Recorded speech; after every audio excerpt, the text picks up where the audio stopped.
Tonight we are dealing with Egyptian myths as they relate to the afterlife of man. So we must clarify not only our knowledge or lack of knowledge of the Egyptian life way, we must also clarify the different positions and convictions held within Egypt itself during a long period of its history. We cannot say, for example, that the Egyptians believed this or that. At different times, the Egyptians believed both this and that, and several other things. A people developing a culture over a period of nearly 5,000 years passed through innumerable phases and moved from one cultural platform or level to another. Therefore, during the long course of Egyptian religion, nearly every belief known to man today was contemplated and considered. Some of these beliefs never came to flowering. Others mingled in strange chemistries to produce effects we would consider fantastic. Still others moved inevitably toward philosophy and ultimately to science. Thus we have among Egyptian remains evidences of nearly every phase of mortal thinking, from theism through polytheism to monotheism to atheism.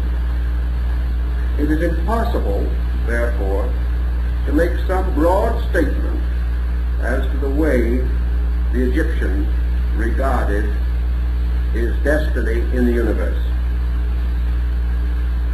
We only know with reasonable certainty that in addition to the development of indigenous beliefs within the structure of Egyptian society,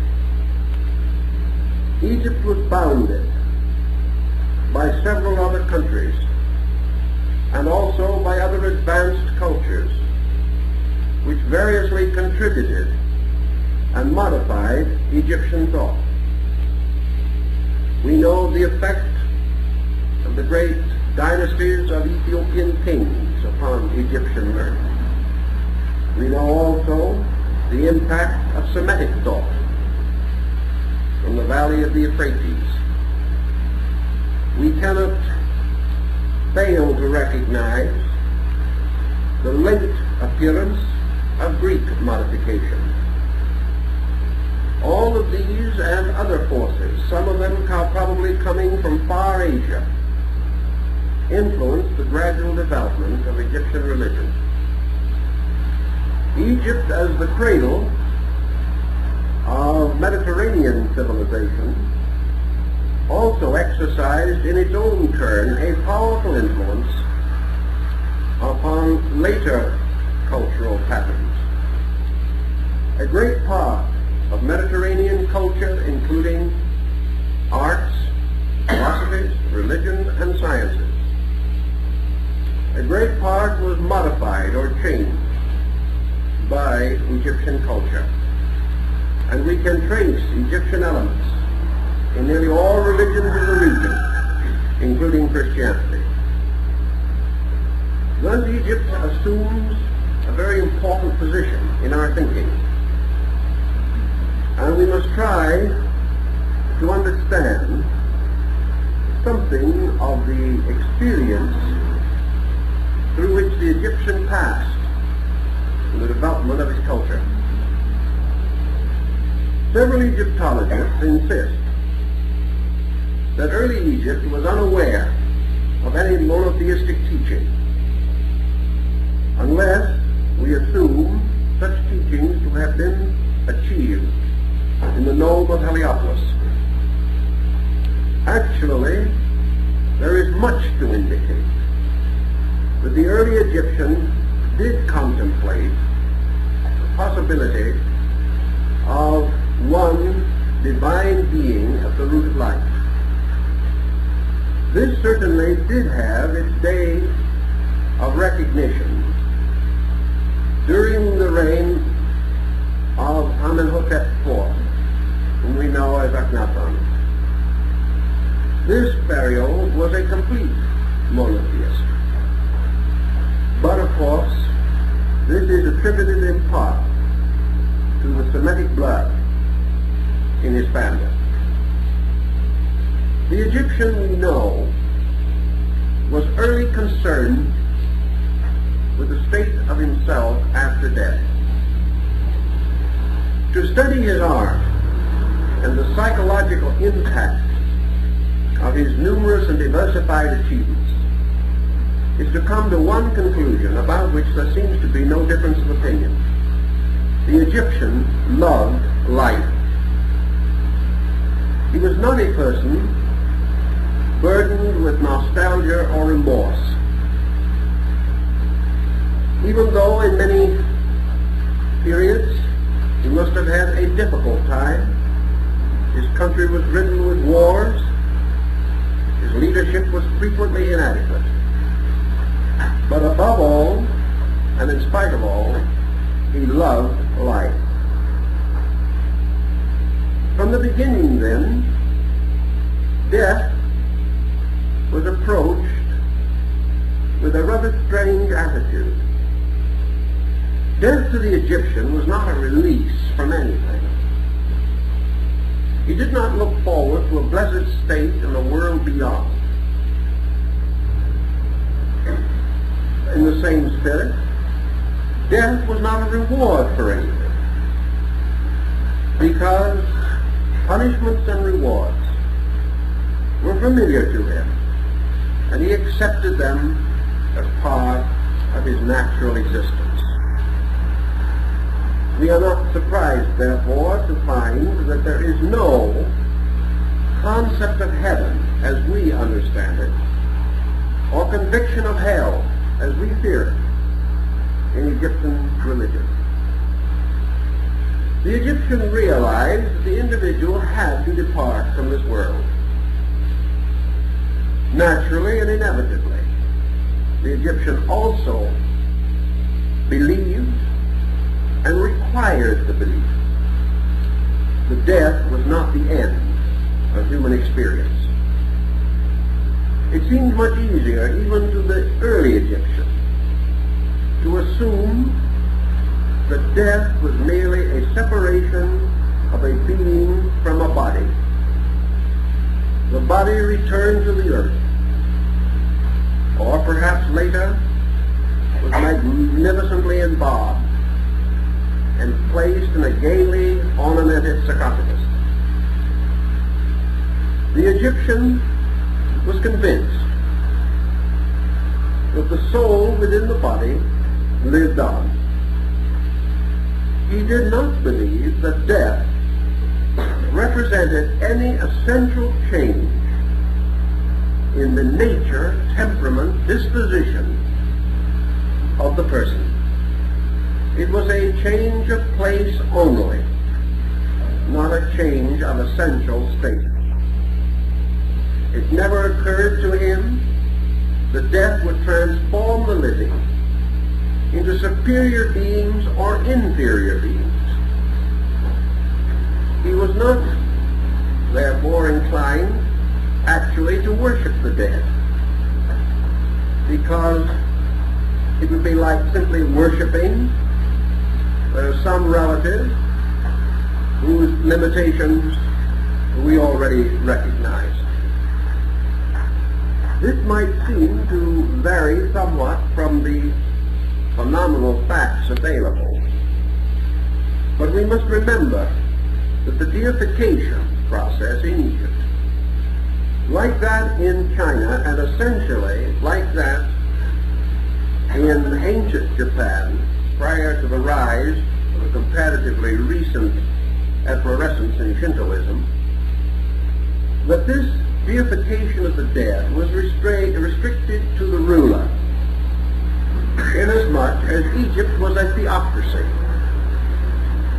In Egypt, the king or Pharaoh was a god, was the embodiment of God, was the instrument of God in this world.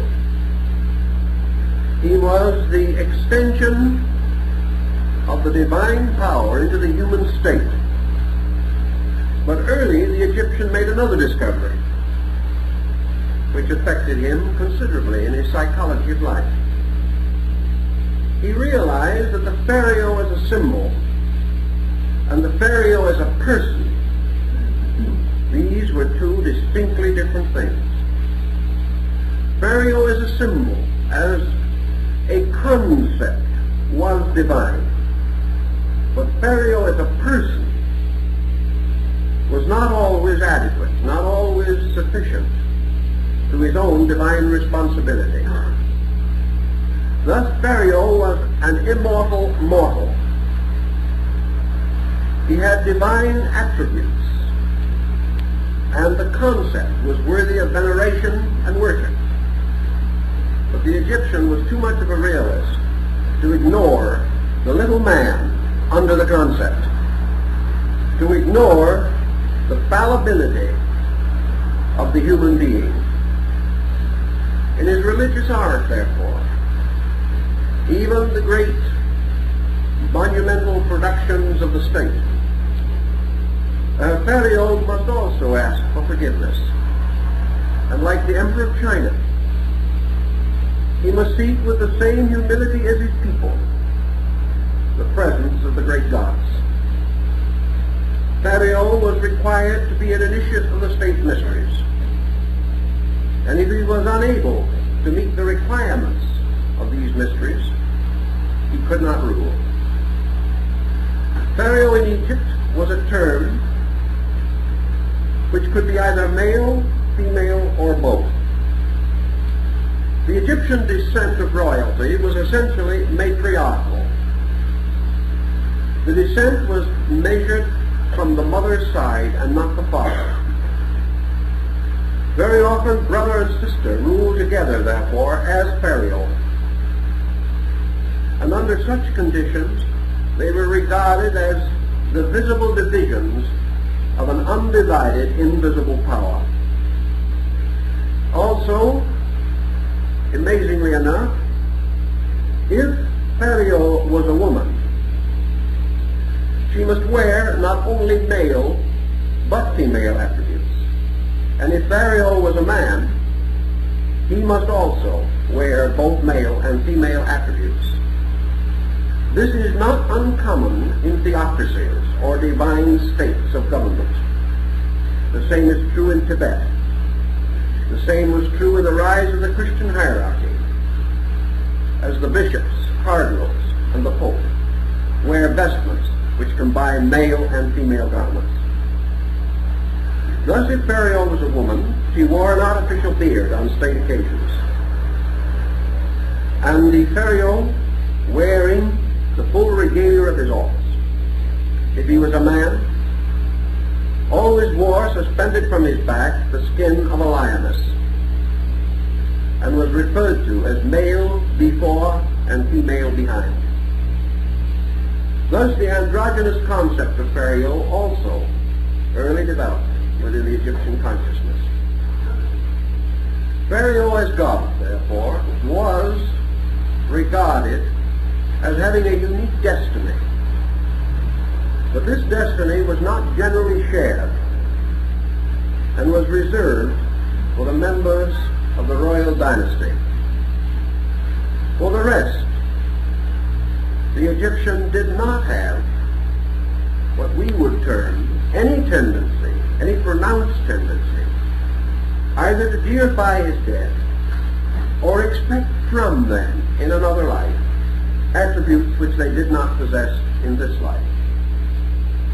During the power of the Scholar Council of the pharaohs in Egypt, there was, however, a magical factor introduced.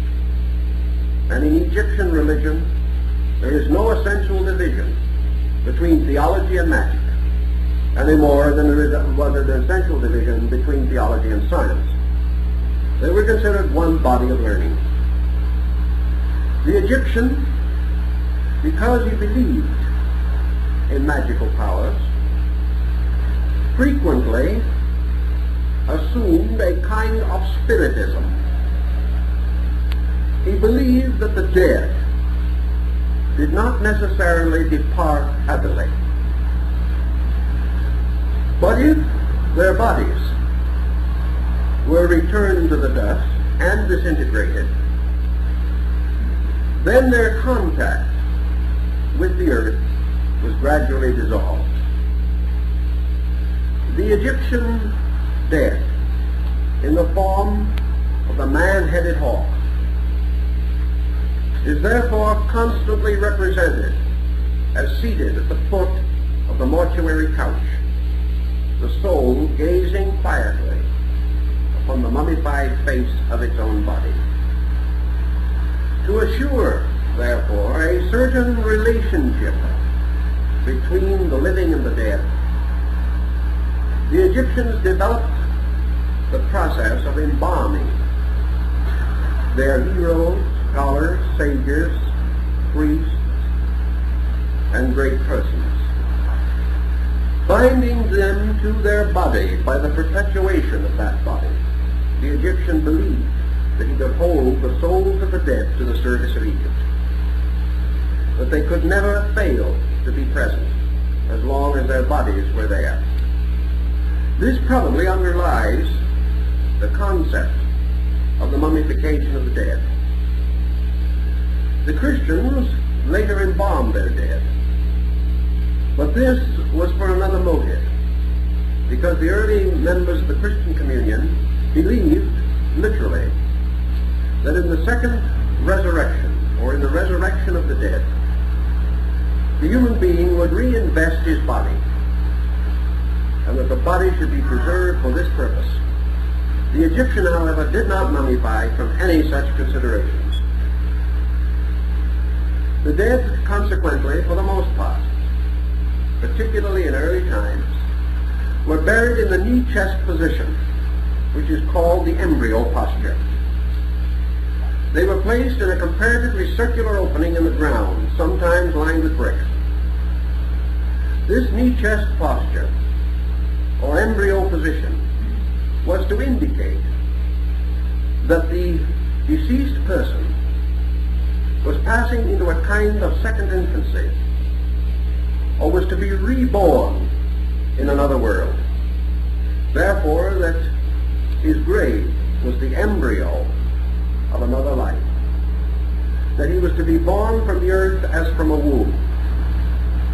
Not, however, was this birth to be regarded as different, merely in another place. And in this other place, the Egyptian believed firmly that the state of the deceased person would be determined and measured by his earthly condition. If, therefore, he had made certain achievements during his material lifetime, he would continue to enjoy these achievements. If he did not achieve, he would not have the same degree of enjoyment. Later, magic came in again. And so literal did the concept of the afterlife become in the Egyptian consciousness, that it was considered proper, in fact obligatory, to bury with the dead any such belongings, household goods, ornamentations, raiment, and even food that the soul might need in the afterlife. There was a time at which the Egyptians, like many other ancient people, the Chinese for example, actually believed that the deceased person lived his second life in his own grave. Therefore his grave was usually a series of rooms or apartments, suitable to supply him with all pleasures and conveniences. The walls were well decorated, not only with pleasant scenery, but with admonitions to morality, virtue, and ethics, so that he might live in the constant sense of improvement. He was supposed to enjoy his afterlife in the same way that he had enjoyed his material estate. Later, the articles buried with the dead were reduced to symbolical equivalents, and it was believed that a tiny image of a servant was just as good as the servant. The Egyptian apparently had already learned to realize that in some mysterious way the utility of these objects depended not upon themselves, but upon the mind of the person who was deceased. If the mind of the dead vitalized these objects, they became useful. If this mind did not vitalize them, they did not become useful. Later, we find the gradual rise of one of the most important cults of Egypt, and that was the rise of the great Osirian cycle, centering around the deity Osiris, who was regarded as the son of Saturn, and held later by the Greeks and Latins to be the equivalent of their Zeus or Jupiter. Osiris, however, combined in one person the attributes of many deities, and a number of later mythologies borrowed phases of these attributes. The philosophy of the Egyptian about Osiris is probably more profound than we realize. And here again we must pause for a second. Let us remember that Egypt was not a savage or untutored land. As we look upon the great architectural monuments of this people, we know that they were learned. We know also that we have a psychological tendency to discredit the learning of the past, or to depreciate anything that might cast a shadow on our own grandeur. But let us face it, the Egyptian was a civilized man. He was a thoughtful man. He had nearly every problem that we know today. We have this from the records. He suffered from high taxes and protective tariffs. He knew very much about debt. He had to borrow money at usurious rates of interest. He recognized property laws. He recognized social obligations. His courts were highly legislated and legalized. His jurists were well trained.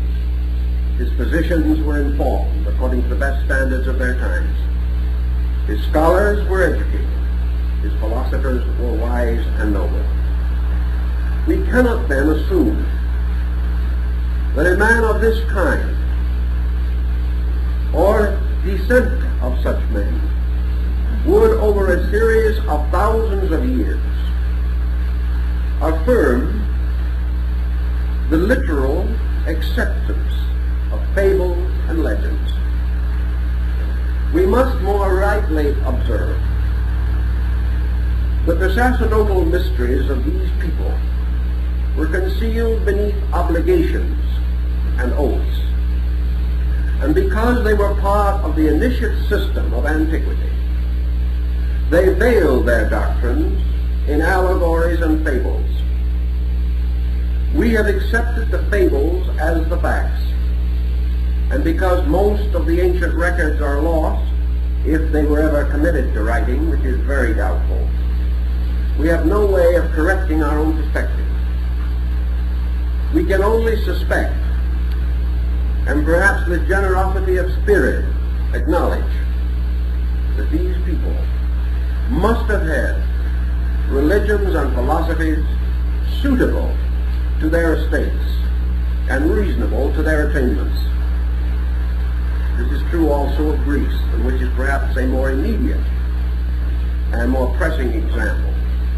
For we know that Pythagoras and Plato and Aristotle and Euclid were not foolish, superstitious men, and that the philosophies and theologies which they venerated could not have been merely lore and legendary. In Egypt, therefore, the moment we come upon a great cycle, such as the Osirian cycle, we must begin to parallel it with other comparatively equivalent cycles, such as the great Vedic cycle of India, and the Puranas and Bharatas. We can also see in it the theogony of Hesiod and the great epic poems of Homer. We can parallel it with the Bharata, the Mahabharata, and the Ramayana, all of the great sagas of the Nordic peoples. These were tremendous accounts of things mysteriously set forth. Osiris in Egypt must then have not only been regarded as a deity by the humble, the uninformed, and the unschooled, but must have stood in the presence of the informed and the enlightened for principles, for realities, which they could comprehend and which their intelligence would demand. We are not therefore surprised to discover that the Egyptians early recognized Osiris as one deity within which a division of deities took place. Isis, Nephthys, Anubis, Typhon, Horus.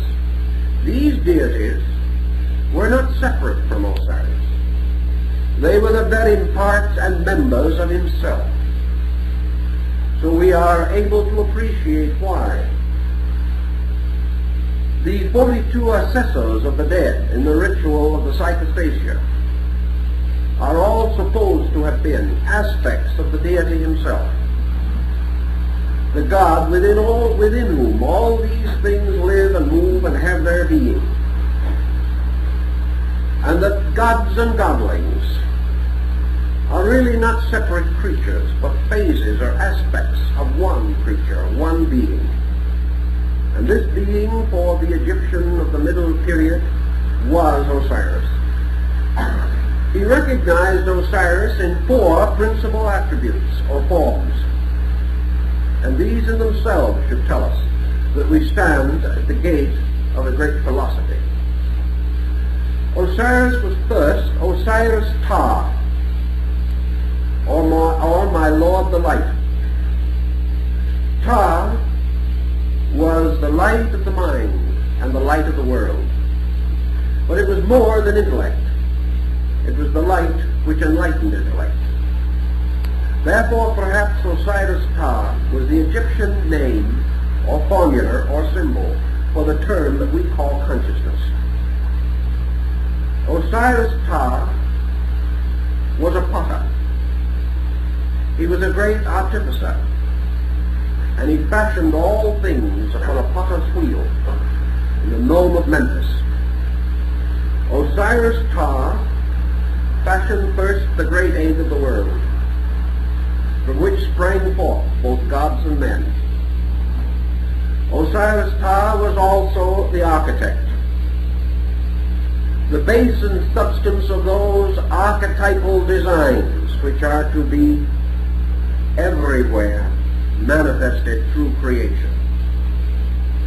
Thus the primary aspect of the deity was consciousness, containing within itself the design of all things, and manifesting that design through the initial action of creation, or as the Egyptians would insist, of generation. Because the Egyptians did not believe in spontaneous creations from nothing. They believed in eternal generations from antecedent causes. This is one of their basic tenets. The second phase of Osiris was Osiris Horus. And here we find the peculiar relationship of father and son. The father who is his own son. The son who is his own father. The Son who is the only begotten of the Father. The Son who bears witness. The Son through whom the Father must be approached. The Son who must intercede before the Father for the souls of the righteous dead. Horus, therefore, in the Egyptian symbolism, is certainly a representation of what we call mind. Mind as the firstborn of consciousness. Mind as the eldest creature of reality and truth. Mind as the source of ego, or the existence of selfhood, so that all things in themselves and of themselves are sons of the Father, and that all things partake of this parenthood and bear witness. Thus, Osiris Horus is actually the symbol of the conscious, individualized intellect, which is rooted in universal consciousness and is made ruler over the world. For Osiris so loved his own son that he gave him dominion over all things. This is intellect, or the power of reason, given dominion over the works of consciousness. We know from the ancient manuscripts and from the various appellatives applied to these deities that everything that we have said is actually included among the titles given to these deities. Therefore, we are not exaggerating. Horus, among his titles, includes the only begotten of Osiris. Also another title is the firstborn of eternity. Another title of him is he who shall bear witness. Another title of him is the Redeemer. Still another, the Intercessor. He is also called the Bridge and the Door. And it is said of him that he guards the house of his Father. By the time you add maybe 100 or 200 of these appellatives together, you begin to get a fairly accurate concept of what the Egyptian was attempting to convey. The third aspect of Osiris was called Osiris Lunast, and he is represented, ornamented, and adorned with the lunar crescent. Osiris Luna was worshipped as the nocturnal sun, or the sun of the night. And from the terms and appellatives again, we find that he is the Lord of the astral light and presides over the mystery of imagination. He is therefore Osiris of desire, Osiris the beloved. He is the one who emerges as the great dreamer, the one whose dreams are always true. He represents the entire internal, subjective, psychological life of both man and the universe. He is the Osiris of hope, of faith, and of the great desire. He is the Osiris who rejoices in the music of the sistrum. He is the Osiris of drama, who wears the masks of many faces. He is the Osiris who moves with the spring and brings forth the harvest. He is the Osiris who is the spirit of growth. He is also the one who giveth his beloved sleep, so that those in their dreams may come to him. He is strangely a mystical deity, a deity not to be known by the reason, but to be found in the strange vistas of sleep. Something, as we find in their ancient writing, that is to be known by the doing. Now there's an interesting term, that which is to be known by the doing. It looks as though what the Egyptian is reaching for is our concept of experience. that God, that power which is experienced by man when he seeks within himself the source of life, when he moves from the objective to the subjective, he passes into the strange white path of the moon that leads in and away into the secret gardens of hope where the shrine of the great God stands. Altogether, the symbolism, the poetry, the constant recurrence of the strange subtle drama of these nocturnal ceremonies celebrated upon islands by the lights of torches tell us something of the mystical yearnings and longings and convictions of this ancient people. The fourth deity, or the fourth form of the god, is Osiris Typhon. Now the Egyptians recognized Typhon as the principle of evil, or the principle of destruction. And from his name has come our word, typhoon, the great storm, the tremendous agitation of the elements. Actually, as we have said, the Egyptian did not believe in a principle of evil. He did not believe that Osiris was evil. He believed that Osiris in substance as universal consciousness was infinite good. Yet he makes what he would term evil, or what we regard as evil, as an attribute of this power. It has no separate existence. It is a condition of good. To the Egyptian, Osiris Typhon, represented frequently by the famous water horse, or the hippocampus, the hippopotamus of the Nile,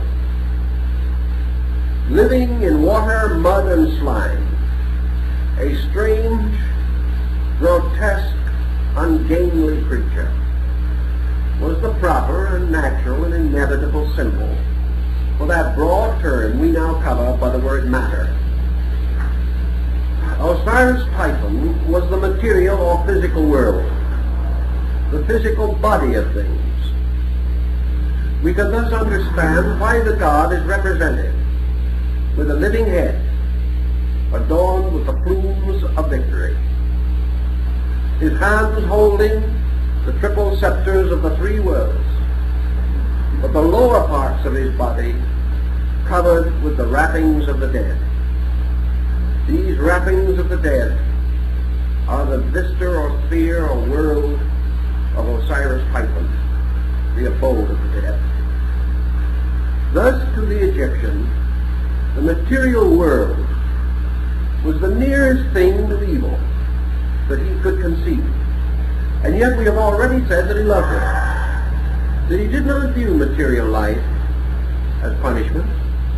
He reviewed it, considered it as a natural course of things. Yet he could not fail to realize that this material world is a sphere of conflict,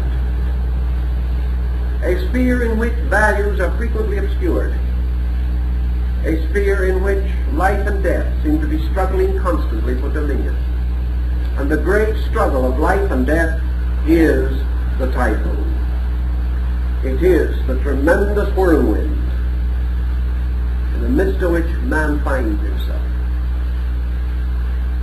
After the death of Typhon, who is finally overcome by Horus, this adversary takes upon himself the form of the great serpent Apep. And as the great serpent becomes the seducer, or the tempter, it is this fallen serpent which occurs again and again in their mythology. And in one of the later forms of the Egyptian ritual, the deity Horus is depicted holding a spear and standing upon the back of the serpent Apep, having driven his spear through the head of the creature. In another case, he is shown standing with one foot upon the serpent's head. And we are reminded of the somewhat similar, if though not identical, parallel that the woman shall bruise the head of the serpent, which we have in our Christian religion, and which becomes much more meaningful if we begin to understand the symbolism of Apep. So Osiris now becomes, rather obviously, the four conditions which make up the world.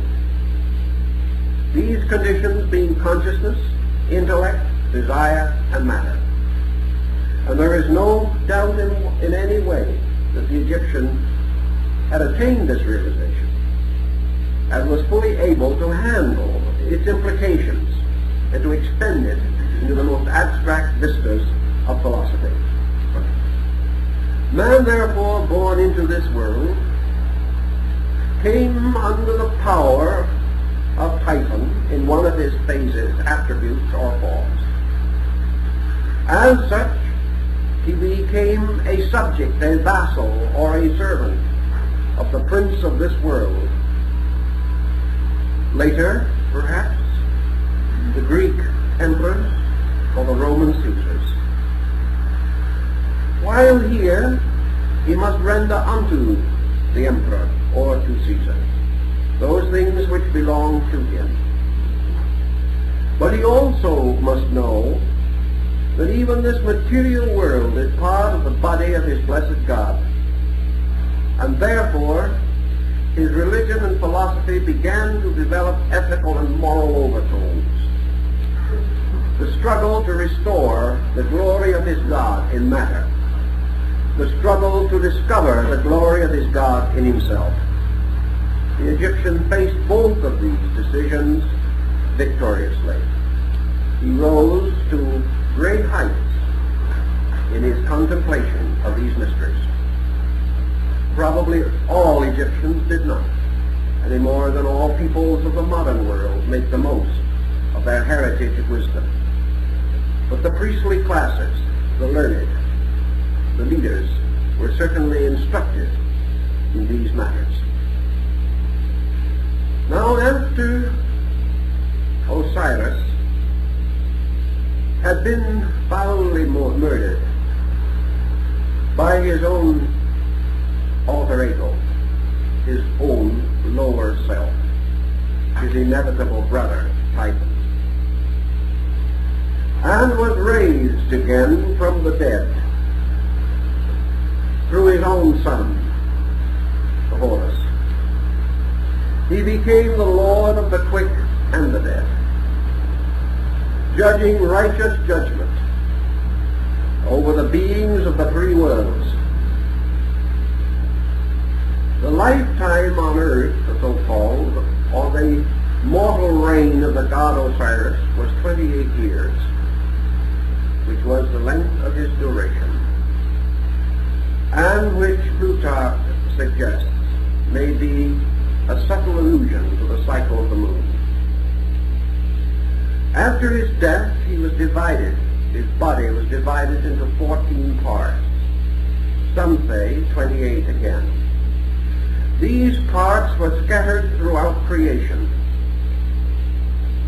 And the pilgrimage of Isis, again, the wife, sister, other self of Osiris, gives us another dimension of this strange belief. When a brother and sister rule in Egypt as Pharaoh together, each referred to the other, not as Pharaoh, not as brother, not as co-regent, but always as myself in another. This is again the very concept of Isis, who is herself in Osiris. Now Isis represents in Egyptian mythology one of the two polarities of nature. The Egyptian, looking out around him in the world, beheld nature divided into two parts: nature above him and nature below him. He saw the air and the sky and the stars, and he saw Isis in the form of the goddess Nut, reaching out across the heavens, forming of her own body the pathway of stars. He also realized that the air was full of life, and perhaps full of spirits. He recognized all things growing from the earth into the air, passing therefore from an underworld to an upper world. And the growth toward the air, or upward into the air, was always toward the sun. In the Egyptian mythology, of course, Osiris is a solar symbol. The eye of Horus, or the Osirian eye, of course, is the single eye of the solar orb. Therefore, Osiris, riding in the great ship of the sun, floats across the heavens, diffusing his life and light through the mysterious reaches of the upper atmosphere, the ethers of space, the great sea of heavenly waters which envelops the earth. The sea, water, was anciently called Mari, Mary, Esau, Isis. Therefore, Isis is the great diffusion of ethereal nature through which the sun's eternal and energies and life forever flow. Now Isis has a sister, and this sister is Nephthys. And Nephthys bears upon her head a throne surmounted by a bowl, or a low, shallow dish. This bowl is the symbol of the under half of the earth's surface. Therefore, the above and the below are sisters. And where one ends, the other begins. And the energies which flow through space flow also downward into the earth, which is the abode of Nephthys. And the deity Nephthys later was revived among the Greeks as Hecate, the goddess of the underworld. Nephthys, sister, wife of Osiris, sister of Isis, sister of Anubis, of Typhon, sister and mother, nurse of Horus. All these attributes are interchangeable between Isis and Nephthys. And when Osiris is seated upon the great throne in the hall of the twin truths, as Lord of the quick and the dead, Isis stands upon one side of him and Nephthys upon the other. And they are the ancient counselors, and they are the ones who must say, we are content. The above and the below must agree. The interior and the exterior must agree. The superior and the inferior must agree. And this again perhaps is the basis of the great Hermetic axiom. That which is above is like unto that which is below. That which is below is like unto that which is above. Above this mystery is the generation of all things. Now where the bowl of heaven above meets the rim of earth below, there is the long line of the mountains. Now these mountains, or perhaps only the open sea, but there is the wall between the above and the below.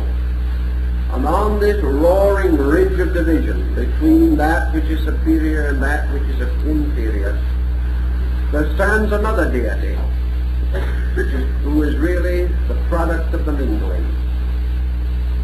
And this deity is Anubis, born of the sky and the earth, and standing forever upon the horizon of the sun. This is a very profound bit of thinking. For what is Anubis? Anubis is the jackal one, who principally lives in the night and is forever crying in the darkness.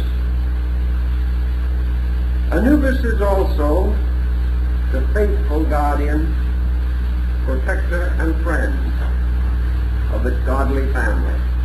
Because after all, he is only, again, Osiris as Anubis.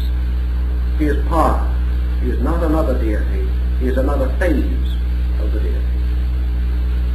Now out of light and darkness, the above and the below, and their strange minglings, comes the being who is to be restored to us in one system of mythology after another. In the Grail cycle, he is Gurnemon, the old knight, who guards the destinies of choirs. In the Arthurian cycle, he is Merlin the magician, who goes to sleep in a house of crystal. In the divine comedy of Dante, he is Virgil, conducting the soul through the mystery of the underworld. In the mystery rituals of the ancients, he was the guide, the instructor, and also the one who vouched for the right of the candidate to advance into the rituals. He is still preserved in secret society rituals of this day. Anubis, then, is old and wise. Wise with the wisdom of the sky and the earth. Wise with the wisdom that comes from the motion of the sky upon the earth upon the sky. Or the motion of invisibles upon visibles, and contrary. How invisible causes bring visible things into being, and how all visible things change and modify the invisible worlds of which they are a part. So old Gurnemon, or Anubis, is wisdom, standing upon the horizon between light and darkness, the guardian of souls, the protector of the dead. Now when Osiris in his great ship of light passes triumphantly across the sky, accompanied by his retinue of attributes, because all these deities are parts of himself, he rides in a ship that has an eye upon it, because obviously the boat must see the way in which it is going. The Chinese do the same thing. They always put a pair of eyes on the front of their junks, because obviously ships will want to know the proper direction of travel. When the ship comes finally to the great gate of the west, it descends into the underworld. And when it reaches the edge of the underworld, there stands Anubis on the horizon to salute the dying sun of the world and the rebirth of the invisible sun. Now let's realize what happens. For it is said that the sun, when it goes to sleep, or the great ship goes downward beyond the horizon, that it enters into the plains of Arlu, the house of shadows. And the house of shadows has 15 gates, leading in all directions. But there are 2 gates that are most great. And one is the gate of the diminishing, or of the departing, which is the great gate of the west. For into that gate passes the solar ship when darkness comes upon the earth. The regency of the world is turned over from the Osirian sun to the Osirian moon. The other gate is the great gate of the dawning, the gate of the east. And in the mysteries of the world of Alu, of all the gates, these are the 2 that the souls of men must most regard. For it is written in the book of the breathings that those who pass to sleep through the gate of the west will after a time depart from the underworld like the great ship of the sun through the triumphant gate of the east. Therefore all things will go down with the sun, will rise with the sun. and all souls that go down into sleep will awaken again when the great ship of the soul reaches the eastern gate of the horizon. Now we realize then, as we study it, that the ship of Osiris is actually the great ship of the doctrine of Eastern Buddhism, particularly of the Mahayana, or the great vehicle. It is also the navis, or great ship of Christendom, because the early cathedrals were fashioned in the form of the structure of a ship.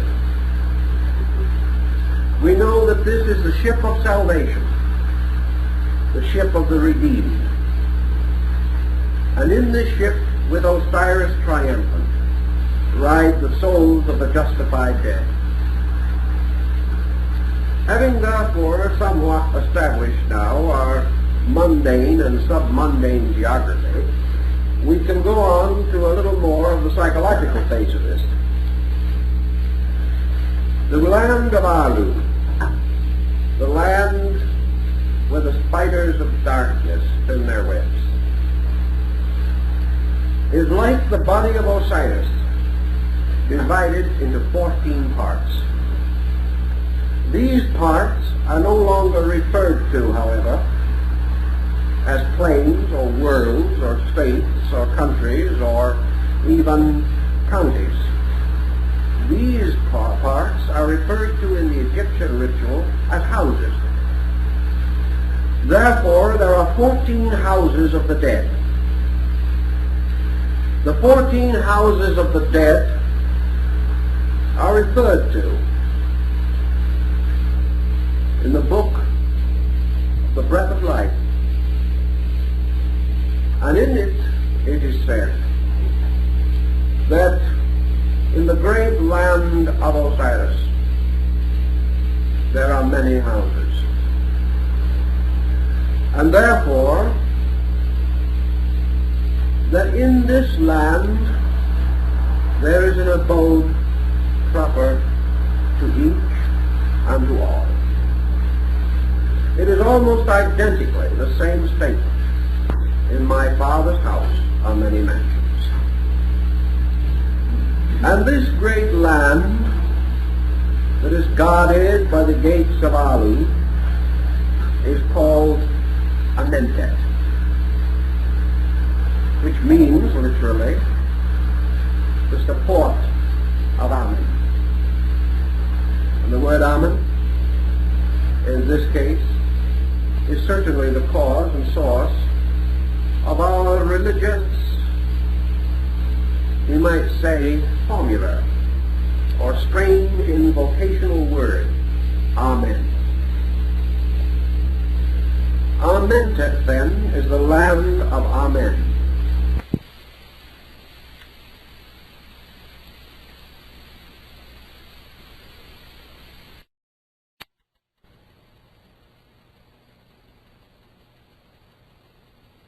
Or let there be peace between us would be a proper greeting.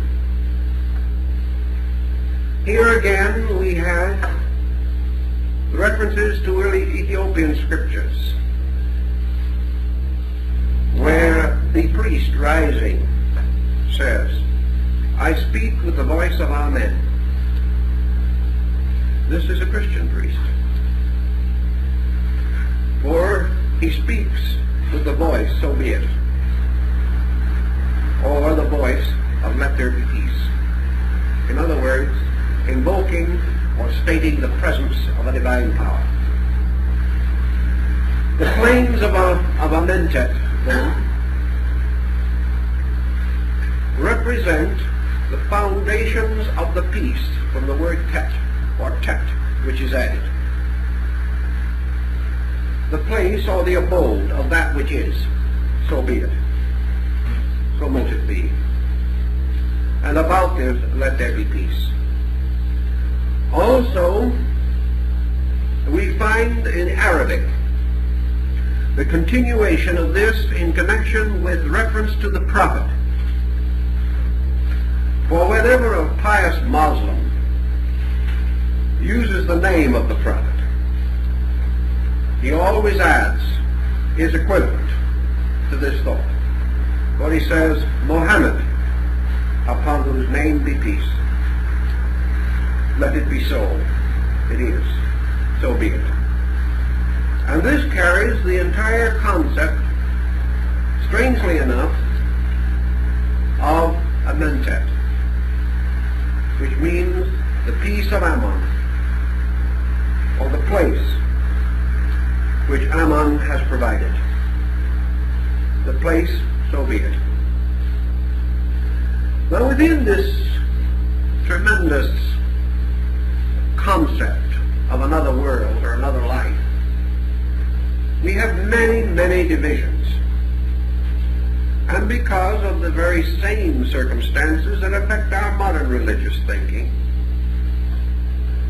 perhaps the Egyptian was more astute than we are, because instead of saying that heaven is a certain place and having another man disagree with you and saying it is another place, the Egyptian assumed that both men were right, because there was more than one place. You had the place you wanted, another man had the place he wanted. You could not say that heaven is like this or heaven is like that. Heaven is that which is, and so be it. For each man, so be it. It is strangely a world of deserts, of things expected, things presumed to be true. Whereas in the material world, the great hierarchy of the priests, who were referred to in ancient times as the voices of the Great One. Instead of a world of priests ruling over this other world, Osiris was himself the great priest king, the psychopomp of souls, the Pharaoh, the immortal mortal, the God King. This was his world, his land. And why was he there? Because he had been foully murdered. Because he himself had been cast into darkness. Because his heavenly kingdom had been taken from him. And because he felt the great pain of sorrow. He was Lord of the dead because he had known death. And because he had known death, he bestows life. And he bestows that which he knows. And he redeems because he has been redeemed and has risen triumphant over death, and is therefore king of death. We find exactly the same concept in the Maundy ceremonies and services preceding Easter, where death rules the world for 3 days and 3 nights, where the candles are extinguished upon the tripod altar, where the disciples depart from their Lord and leave him in the darkness of the great pain. And therefore, in the Osirian cycle, death destroys death, overcomes death, and Osiris sits throned as the guardian of souls through the mystery of death. He has walked before them. He has left his marks upon the earth. They follow in his feet, or according to his steps. They return to him. They become him. And he carries them across the mystery of the other life. In the plains of Arlu, or in the great house of Amenti, there is the judgment throne, the magnificent abode of this Lord who is beneath the earth. The Egyptians sometimes represented Osiris as a mummy lying upon a low couch, and from every part of his body is bursting, growing grain, wheat, barley, all kinds of things are growing from him, because he is the life that is locked in the earth. He has descended into the earth, and from the earth he is forever escaping, and he escapes through the souls which turn to him and receive his way of life. Thus in the underworld there must be quite an empire envisioned, and on the threshold of this empire is the great experience of the transformation. Well, the Egyptians liked to think of death under the term transformation. They did not like the idea of mortality at all. Therefore it was the great change from one thing to another, from one place to another. And to prepare and appropriately devise this occasion, the Egyptians had their magical mortuary rituals. With the Tibetans, these rituals were usually imparted before death. In Egypt, it was assumed that the soul, in the form of the ka, which locked within it the binu, or rational part, that this being, seated like the bird upon the tomb, could read the inscriptions, listen to the sounds, accept the instruction, and be guided thereby. Because of the fact that the Egyptian was also a rather conventional man in many things, the religious ceremonies of death were very elaborate. But the Egyptian was not much of a mourner. He was not much given to sitting around and wailing, because he could not conceive that death was bad, or the good gods would not have permitted it. But he had to show certain sorrows, certain respectable grief, things of that nature. So he simply hired professional actors to do it for him. And when an important person died, a request was sent for a suitable cast. And a dozen, 20, 50 expert mourners were engaged. These had no idea who was dead, but they howled uproariously, beat their brows and tore their garments, which were replaced afterwards. This was ceremonial, but it is not at all certain from any of the experiences that the Egyptian grief was more than a private thing. Naturally, the Egyptian missed those whom he loved. But he did not grieve for them. He grieved for himself because they were gone. He was sorry to lose them. It never occurred to him that they were badly off or had any particular need of him. As one of the Egyptians says of one of the dead, "Thou hast so little need of me, and I so much of thee." And that was his attitude. If there was any real consoling to be done, it should be bestowed upon the living. They were the ones who might have to change their ways of life, might have to make adjustments, might have to bring up children fatherless or motherless. They were the ones who had the harder part, because actually those departing followed the way of all life. It was just as natural and normal as changing your clothes. And it was the larger sorrow for those who remained here. But the soul, passing on, had certain problems to confront, because the Egyptian, as his religion tells us, was a serious man as far as his codes of principles were concerned. Like all ancient peoples, he regarded his future happiness as closely associated with his obedience to the laws of his faith.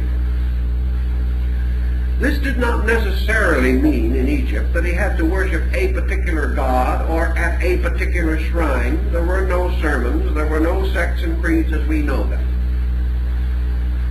We are not even sure that the Egyptian had a religious textbook. because the only books we associate with him in religion are those associated with his dead. We do not know that he had anything that corresponds to a Bible. We do not know that he had any version available to him of words attributed to his God or anything of that nature. But he was permeated with a code that extended throughout his culture. And this code was a very simple one, essentially. It was a code to keep the law, both the law of God and the law of man, to live uprightly, to pay his debts, and to leave this world a better place than he found it, if such was possible to him. That he should not have inordinate attachments, unreasonable desires, or selfish ambitions. And the great negative confession of the dead, as found in the book of Coming Forth by Day, tells us that if he in any way took seriously this tremendous credo, he must have been a reasonably honorable man, because I doubt very much if anyone could say upon obligation and oath today that he was doing it well. Now the Egyptologist laughs it off, and we must give him his due, because you will hear from him again someday. He tells us that the Egyptian never attempted to live it. If he did not attempt to live it, then his entire religion was a travesty. And we are inclined to doubt that that is possible. Men do not build such tremendous things. They do not sacrifice for so many centuries, bestowing all that they have upon the glory of their gods, simply because they are not believers, or because it means nothing to them. In Egypt, as in modern Israel, men built first the temple, then the home. And that is the concept everywhere in that world. We cannot believe that it was totally insincere. More likely, more reasonably, the Egyptian realized, as we all realize, that he would fall short of perfection. But like us, he had a hope. In fact, he had several hopes, some of them rather concrete, at least to his thinking. One was that the world was ruled by a God who had suffered and died as he would suffer and die, betrayed by his own brother. Furthermore, that this God had given birth out of himself to an eternal Son, his own beloved and only embodiment, and that this Son was an intercessor for the souls of the dead, and that the Son, speaking to his Father, asked forgiveness for those who fell short. The Egyptian also believed that a degree of failure was not as catastrophic as it would be in a different type of religion.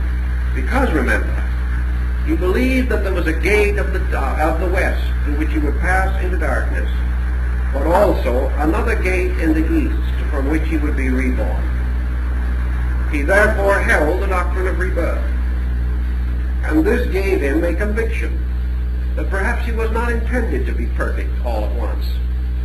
He was rather intended to do as well as he could and be able to honestly say that he tried, and tried hard. And that seems to be the principal thing required of him. Beyond that, at the time of death, he was given a series of formulas, magical invocations, which he neither understood nor was able to generally apply. But each of these formulas would take him by one of the guardians of the darkness, and therefore would bring him safely into the judgment hall where his true nature could be properly and honorably assessed. For Osiris was also a god whose body was filled with eyes, as in the story of the Papyrus of Ani. And the eyes of the god Osiris saw in all things and in all directions and through everything, seeing the hearts in things, and not deceived by the appearances or even by the minds of those things. Thus the Egyptian probably had a faith, a reasonable belief of a probable salvation. He also recognized, however, that in this world he got poor training for another world. Long before it had ever occurred to the majority of Western men, the Egyptian was beginning to estimate the problem of what he was going to do when he got into these wonderful houses of Amenti.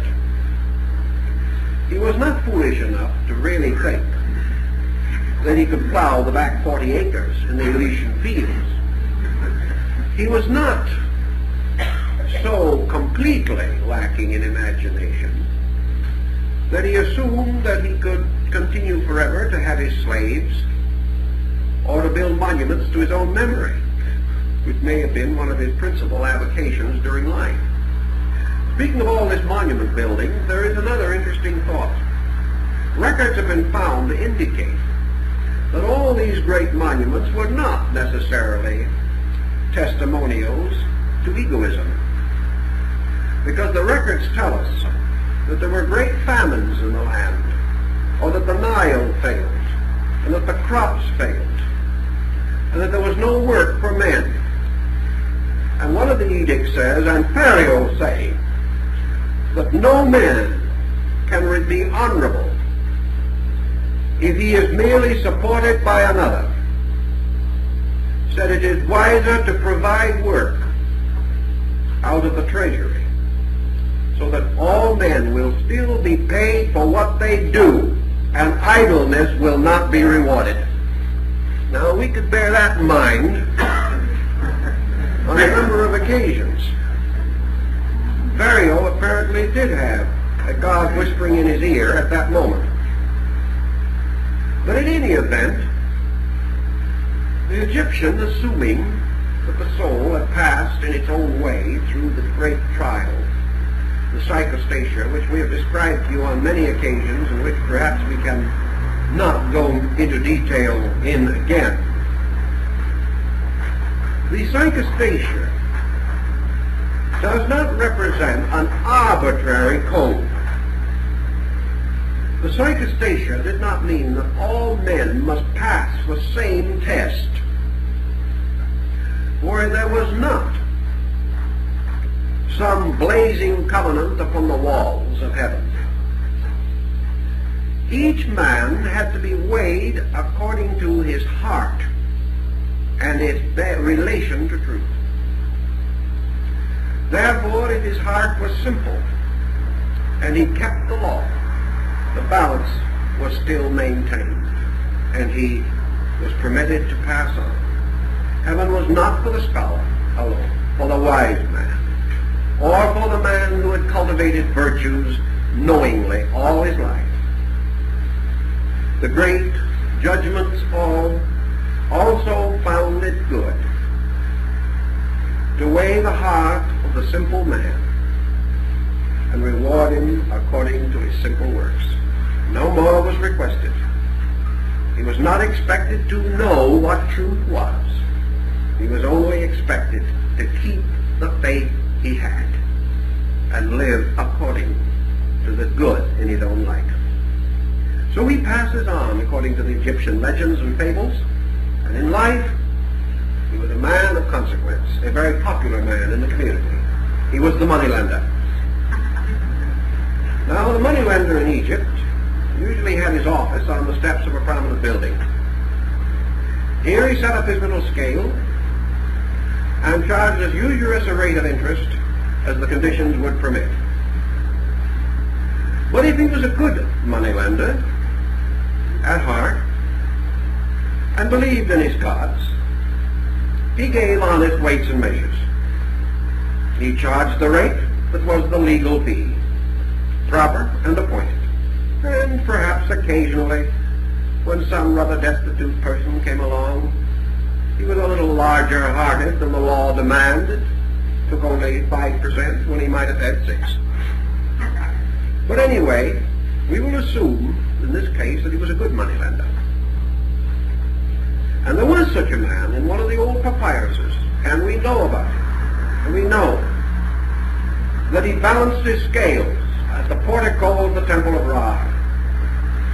And there, He advanced funds on this and foreclosed funds on that. And the time came and he passed on. And apparently he got through the great examination with some credit. Evidently he had not put his fist on one end of the scales when he weighed things. And because of that, he passed into one of the rooms of Amenti in the great hall of Anu. And so what did he do? What would you naturally think he would do? Found a good spot and set up business. Now we may wonder just what kind of a heaven it is if somebody else had to borrow money. It would make heaven almost too unheaven-like for most of us, and too heavenly for the usurer. The books do not tell us who borrowed from him. Perhaps no one did. Perhaps in the afterworld no one needed to. Perhaps it was all that he required was to realize that he was doing business on the same old corner, or one like it. But the Egyptian did not assume that death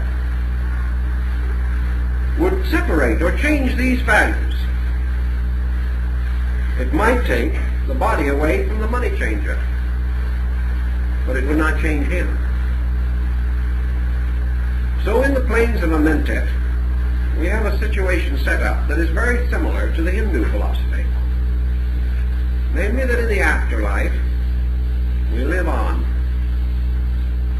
in the consciousness that we have already developed, whatever it may be. The story of the moneylender is probably fabulous, but at the same time, it points the principle that heaven, for each man, must be the place of his own fulfillment. He must do the things he believes. He must find the rewards he expects. And a heaven suitable to Socrates would be very, very unsuitable to the moneylender, and vice versa. Those who have sought great and wonderful truths would not be satisfied with their little ethereal cottage on the ship by the side of the eternal sea. Each, according to his inner life, passes into another world. There goes on being himself, dreaming the dreams that have kept him and maintained him or directed him during his mortal existence. Now, if this person did not pass the great judgment, he might go to places which were not so pleasant. But there was no concept of hell. What he really did was to go to the kind of a place that he had created upon the earth. If he had made a bedlam out of his home, he would find a magnificent domestic bedlam waiting for him. He would go right on, causing the troubles and experiencing them. Because the Egyptian had already learned, as the Greeks learned from him, and they have told us, that the Egyptian concept of the afterlife was that each individual lived in the consequences of his own conduct. That the afterlife was the place where man lived with himself. That after the body was no longer there, and his faculties were no longer objectified and focused upon material things, this focus of power moved inward and settled within the magnetic field, so to say, of his own emotional mental life. Here the individual came face to face with himself. Here he had to get along with himself. And if the way we do it here is indicative, it would be well possible that over there he might have troubles at times. The individual who did not have a nice self to get along with was miserable. The individual who died in the excesses of dissipation, of selfishness, of greed, this individual had to face the sorrows which he had caused. not because some deity did it, but because within himself were the tremendous complex of destructive forces from which he was not separated by death. This went on with him. This was the demon that tormented him. This is the power of Apep to beguile him. For he had fallen under the illusion, had failed to serve the gods, and had failed to seek the good. And for these failures, he must live in darkness. Now in the Egyptian mythological concept of the afterlife, the lowest and the most negative of all these houses in Amenti was the house of the great sleeping. If the individual had within himself no light, no dream, or if in the terms of the ancient times he died denying the gods and denying his own sharing in them and denying his own part in the afterlife, this had no essential effect upon his drifting into this world beyond. But it meant that he drifted there with a state of internal rejection.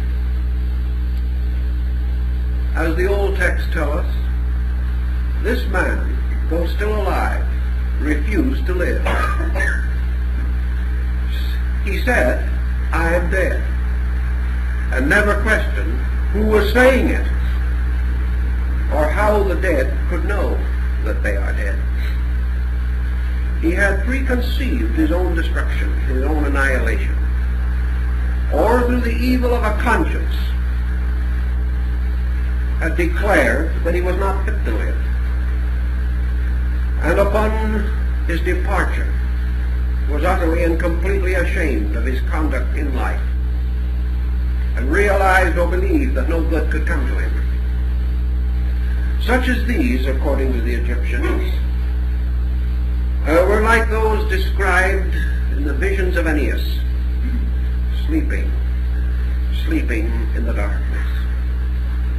They were sleeping in strange, dark recesses, and when some came among them and shook them, they mumbled, "Disturb me not, for I am dead."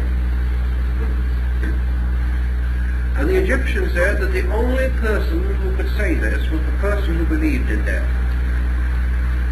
That death was a believing in death, and that there was no death but that believing.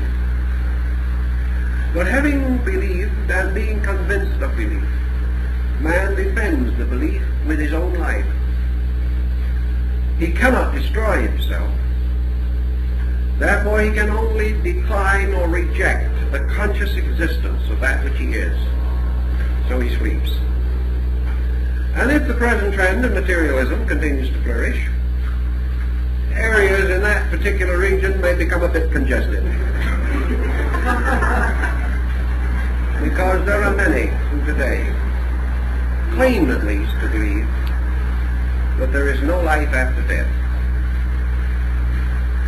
The Egyptian, however, held that this great sleep was not eternal, because a man can even be tired of being dead. He can even exhaust his own determination to prove that he is right.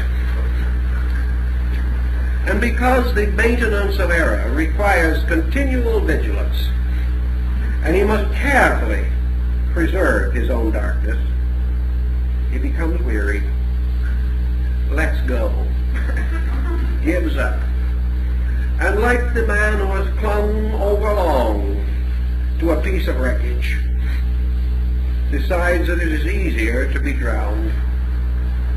In this case, easier to believe than to deny, easier to live than to die. Because according to the Egyptian, men have to cling to death. If they let go, they live. if the soul finally lets go, and it will sometime, because eternity can outlast the stubbornness of the most adamant creature. So eternity is patient, and it always wins. So when men let go of this unbelieving, we are reminded of the vision that is recorded in one of the rituals of the Elysium, where the candid state sees the great waves of sleeping souls flowing by him in the river of life. And the souls that have finally let go of the fixation of death find that they are floating, asleep perhaps, partly awake, but floating on and on, joining together like streams with all those souls flowing from the other gates, until all the gates merge and mingle, and the great stream pours back into life through the great doorway of the east. And in flowing back into life, they behold, as they approach, Anubis standing again upon the horizon, this time the horizon of the east. And we are remembered of a certain symbol of two St. Johns standing at the equinoctial and solstical points of a sphere. We are reminded of the gates of the east and west. And here Anubis stands ready as a bandmaster or the leader of a parade to act as the psychopompus or the herder of the secrets and sleeping souls. And as they gather at the gate, dawn comes, and out of the great stream flows the wonderful ship of Osiris, the luminous bark of the dawn, and in it is the god surrounded by light. And upon the ship are the souls of the redeemed. They flow with him into the great mystery of the day. Therefore, life, birth, is a coming forth by day. Death is a going forth by night. And there are two nights and there are 2 days. And both kinds are parts of day because they belong to the mystery of the sky and the air, are in the keeping of Isis, mother of mysteries, who must give birth to the man-child for the salvation of the world. And those who come forth by day come forth under the patronage of the mother, and they're born. And those who go forth into darkness by night and death meet there the dark virgin Nephthys, who gives them birth into the underworld. Now there is a second coming forth by day, for unless a man be born again, he shall not know the kingdom of God. And that which is called the second birth is the house of the great mystery, the great house of the Lord of Amenti, the great white house of Memphis. For this is the house of initiation into the great rituals, the house of the second birth.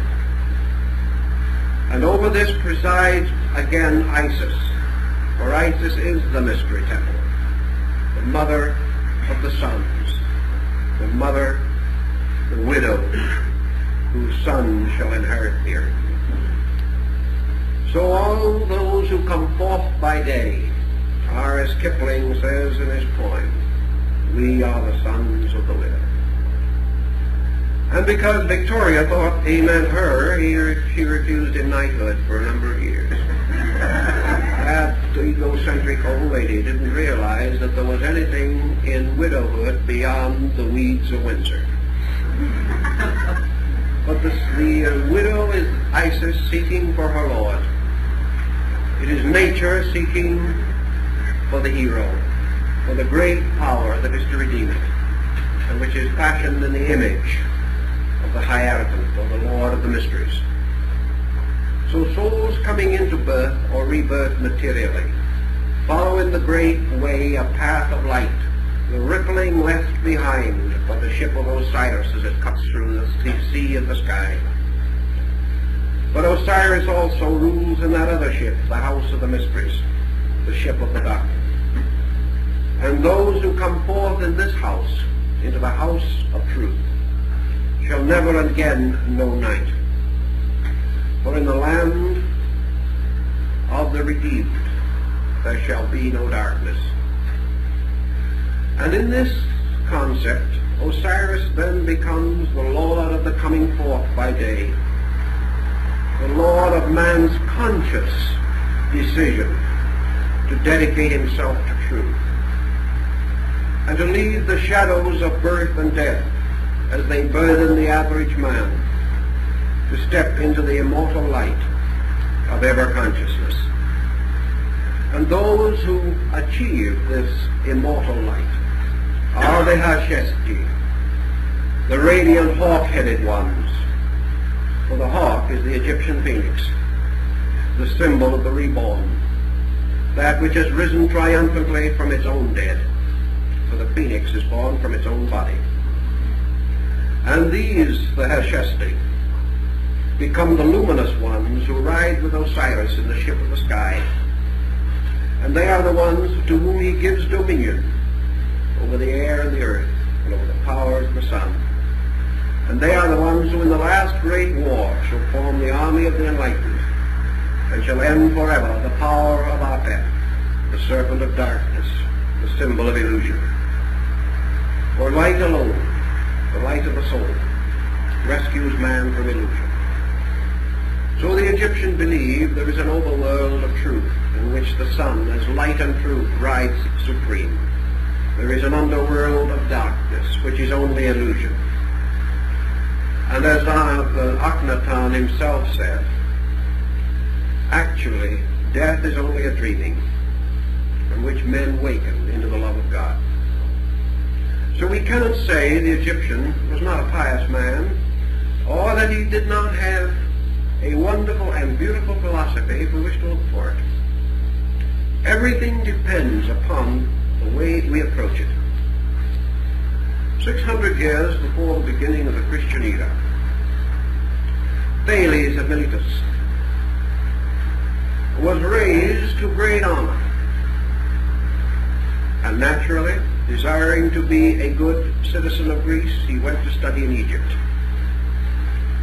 Another great Greek, Solon, appointed Archon of Athens, and confronted with the problem of the mortgage stones, which had wrecked the economy of Greece, went to Egypt in search of wisdom. Pythagoras beat his body against the temple of Thebes for years, begging admission. The ancient world of the Mediterranean made its long and constant pilgrimage to the temples of Egypt, because men realized that there was a strange knowledge about the reality of things. And they knew that the Egyptians, under geometrical forms and solids, made likenesses of all their gods, and that they mostly were wise in the mystery of the soul, the journey of the soul through life and death, through darkness, the underworld, and out again into the great light of day through the blazing gateway of the east. So the ancient Egyptians recognized three conditions. They hailed Osiris at his rising, saying, "Behold, he is the dawn." They venerated him at the meridian, saying, "Behold, this is the light that casts no shadow." For at noon there is no shadow. And they hailed him the third time, "Great Osiris of the sun in its setting. We venerate you, we adore you. For you are in your dawning the creator of all things, and in your meridian the preserver of all things, and in your setting the transformer of all things, from one life to another." And the Egyptian also declared that there are 3 stations of the underworld. The gate of the west, which is the beginning of darkness, and is at the horizon of the double truths. Then there is the nadir, midnight, darkness, the lowest and deepest point of obscuration, where only the lunar Osiris floats in his little ship of the crescent orb. Then there is the 3rd gate of the underworld, or the 3rd station, which is the east, where the soul comes forth, perfected into light. Therefore, these 3 steps represent the 3 degrees of the mysteries by which men are regenerated, and the 3 degrees of life. For man must overcome not only the body, which is the west, but his desires, which are the south, and also his thoughts, which are the east. He must master them all and conquer them and pass through them into life. Now, if the Egyptian had this type of belief, I think we can appreciate how it profoundly influenced the rise of many other systems, including many phases of Jewish philosophy. In a very ancient description to Osiris, found in Egypt at a long and remote time, long before the captivity of the Jews, there is an inscription which says, "Hail, Osiris Eloha." Now, that is a peculiar thing to find in Egypt, because Eloha is, of course, the root and source of the term Elohim, or the name bestowed by the ancient Jewish people upon the creating power. The great division of Judaistic religious philosophy is based upon the Elohistic concept, as opposed to the later Jehovistic. So that Osiris Eloah, or Osiris Lord, indicates perhaps that from the temples of the Egyptians it may well be true, according even to the biblical story, that Moses learned a great deal. For it is said of him that he was learned in the wisdom of Egypt. We know that the tabernacle of the Jews was patterned upon the Egyptian temples, and that the Ark of the Covenant is magnificently traced in stone upon the walls of the Temple of Philae. These parallels may cause us to assume that out of the mysteries of Egyptian religion came many things. In ancient Syrian and Assyrian culture, and perhaps as late as the apocalyptic writings of St. John. For the judgment in St. John is certainly the psychostasia of the Book of the Dead. The judgment, the division, the restoration, the spiritual life of man over the darkness of the grave. We have comparatively few legends about these things. We know that in the psychostasia, at one period, it was believed that those who failed were devoured by Typhon, who was present at the great testing, and who swallowed up the soul of the imperfect dead and voided it through his body. Of Typhon is the hippocampus, the creature of the Nile, the symbol of matter. Then that matter should swallow up the imperfect dead is almost a complete statement of rebirth, because Typhon was the lord of the objective material world, and he reclaimed those who failed in the test. Here we are again reminded of an interesting line in the Apocalypse, about which there has been much controversy, but it is perfectly good Egyptian philosophy. Whoso overcometh, him will I make a pillar in the house of my God, and he shall go no more out.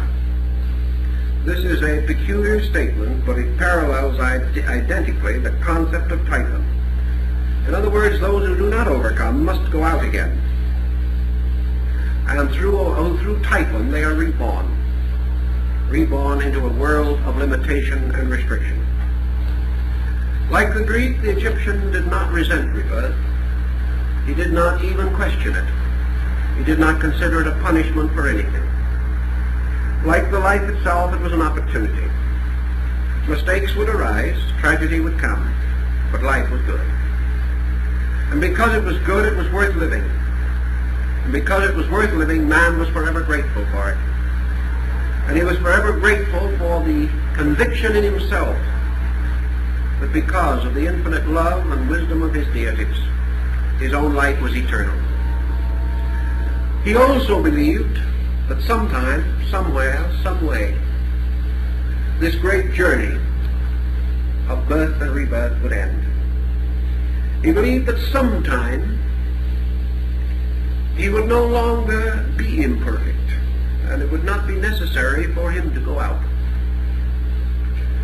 And that when he had achieved to this end, he would have a place in everlastingness and be forever with his God. But again, because of the very concept that he had of God, based upon the same numerical speculations which later inspired Pythagoras to develop the monad theory, for the Egyptians were the source of his information, as he himself admitted.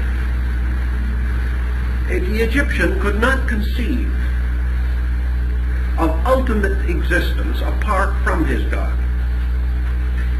Even in the psychostasia, the deceased person is no longer himself. He is Osiris. When the priest Ani enters the underworld in the great papyrus named after him, he is referred to thereafter as Osiris who was Ani. He has ceased to have an existence apart from his God. He has returned into a nature in which there is no essential division between himself and the divine. This is apparently an implication of a superphysical state. He stands forming the aspect of the Ka, which is the symbol that he is a soul, a being out of body. But he also held that at the end of things, he would not be a god. He knew, some way, mysteriously, that there was but one supreme power.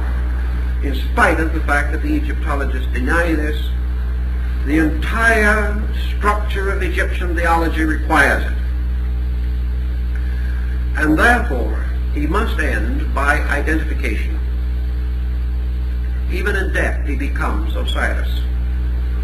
In the last great enlightenment, which is the final unification of himself in eternity, he is truly Osiris. He is one with God, in glory and in splendor, one eternal. He is not a god. He does not live in a paradise with God, for these houses of Amenti pass away. They are only part of worldliness, part of an illusion. Half of this illusion objective, half of it subjective. Death and the afterlife are dreams, just as living, physical living, is a dream to the Egyptian. There is only one final waking, and that is through the second birth, the mystery of truth, the internal enlightenment. When this comes, when the second birth comes, the soul is perfectly and completely Osirified. That is, it becomes the God. It becomes not a god or one of the gods, but the very being itself. For there can be but one being, and all else is unreal, because God and God alone is real. Realizing this, we have a very high concept of the abstract end of this path of growth. Perhaps this concept was taken partly from Asia, where it was long taught as part of the secret mysteries of India. For we know that the Osiris cult is said to have been driven from India to Egypt in the form of a bull, or under the symbol of Apis. And Apis, of course, is the sun at the equinox, or the symbol of the breaking of the egg of the year, for the horns of the celestial bull, which plows the furrows of stars and releases the spirits of the seeds from the sky. These things give us perhaps a little concept, and let us think about it. Is it so very much less realistic than our own? Is it essentially any different? Have we any better answer? Do we have any nobler concept than that we shall pass into a compensation or a condition suitable to ourselves, and that we shall live to grow and to learn until finally we merit enlightenment, and that through this enlightenment we become one with God? It seems to me that it would be hard to fail to see the essential sublimity of this concept, and perhaps even to admire the tremendously adroit use of symbols, so that profane centuries could never solve the mystery. And like the secrets of the glyphs themselves, the sacerdotal secrets are locked in shadows, in statues, in carvings, and in fragments of ancient papyrus. Yet if we are inclined to assume that they knew little and we know much, perhaps this is only what Hermes predicted over 2,000 years ago, when gazing upon the ruins of Egypt, he declares that the time would come when races and nations would rise and would really and honestly believe that the Egyptian had no ideals and no dreams, that he did not understand, that he worshipped beasts and birds. But Hermes pointed out that those very ones who accused him would also be worshipping beasts and birds of some kind. That those who did not believe he knew would themselves be bowing down to false gods. So perhaps Hermes was not so far from it. In any way, this gives us perhaps a little panorama of the Egyptian life way as it relates particularly to life after death.